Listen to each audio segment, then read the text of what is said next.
Welcome to Principles of Success. This is week 2, session 5.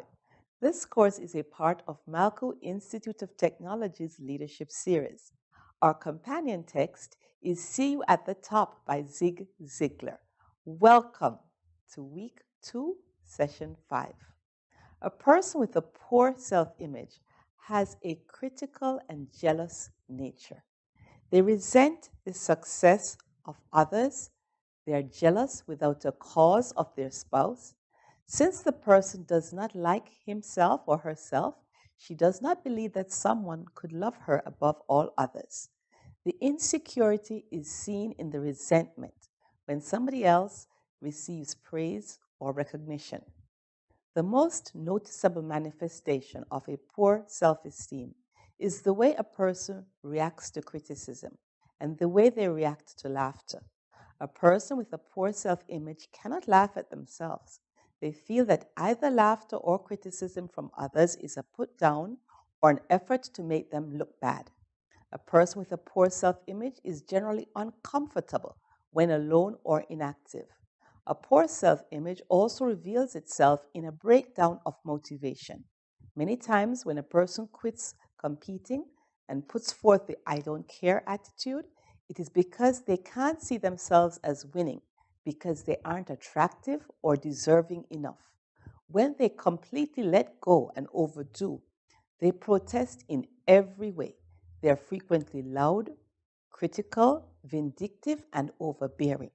They often adopt a superior attitude and try to make others who don't share their views feel inferior.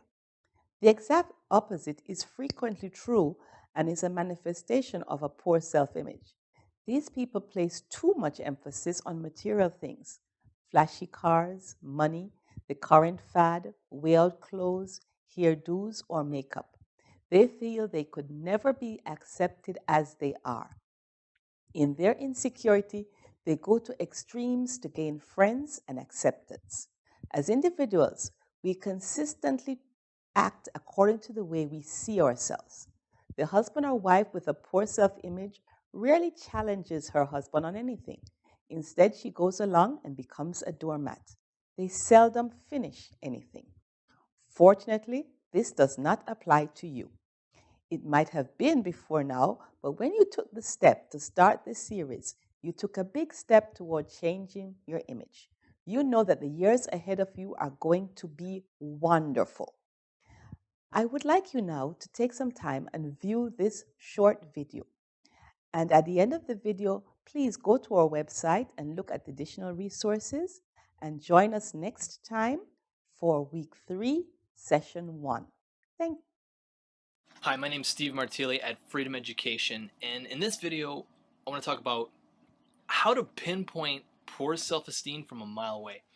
So I just came from a golf game, and the craziest thing happened. I get these insights from time to time, and one of the guys we were talking to at the dinner, as we were eating, had made a comment about something about like, oh hey, Steve, you didn't. I heard you didn't support the team that much, or you didn't like add any like more strokes or like help the team much.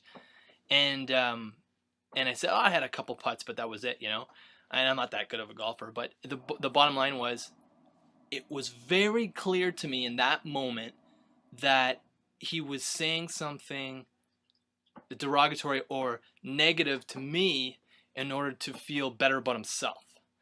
And so here's the thing you want to notice, that if there's probably people in your life where you've noticed this before, right? Where they'll say something negative about you to make them feel better.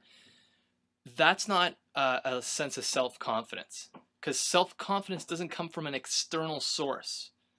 Okay, self-confidence comes from an internal source, and I'll get back to that at the very end of this video. But what I really want to be clear about is that you probably noticed that there's people in your life that they'll say derogatory things. They'll say things that are to put you down in order to make them feel better, right?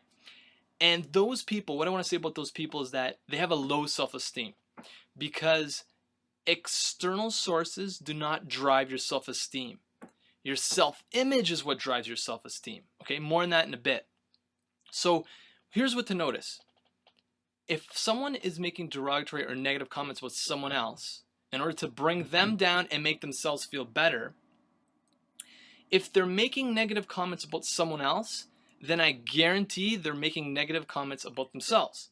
So the point here is that you can't give what you don't have. So if you're making derogatory comments to people, you're making them to yourself. Your self-talk is continually putting yourself down, like you jerk or you idiot or you dumbass or whatever it is.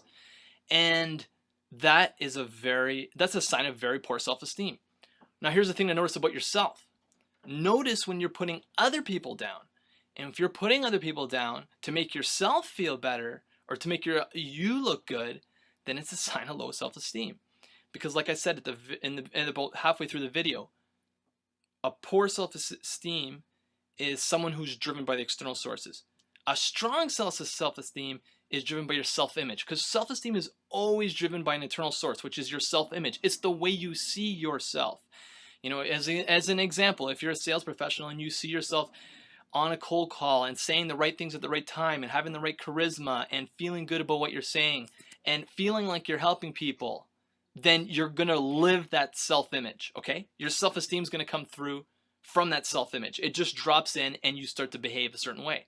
But if you see yourself as afraid to make cold calls, if you see yourself afraid to approach people in public, if you see yourself maybe afraid or doubting if you can make a sale, even though it's a product you really believe in, then that's going to show up too. But it all comes from the way you see yourself. It's your self-image. Your self-image is what drives your self-esteem. So, I hope that, someone who's in sales would take this and just be like, okay, I got it. I got to work on my self-image. How do you do that? Two ways. One way is just to use a visualization, and there's a gazillion articles on my blog about that. And another way is just to use some form of affirmations to build a positive self-image over time. Now, another example might be someone who's going in a job interview. You're going into a job interview and you're doubting yourself. You're like, I don't know if I should say this or say that, or I don't want to say the wrong thing, or I don't want to say something that I shouldn't say to them, and that's also a sign of poor self-esteem. You're doubting yourself, you're concerned, you've got these fears. That's all driven from the way you see yourself. But if you see yourself as successful, if you see yourself as competent, if you see yourself as confident, and saying the right things at the right time, listening to people, seeing yourself as a wise person, then you're going to live that. So my name's Steve Martile at freedomeducation.ca. If you want to see more cool videos like this, make sure to subscribe to my newsletter. Thanks again for watching, and I'll talk to you soon.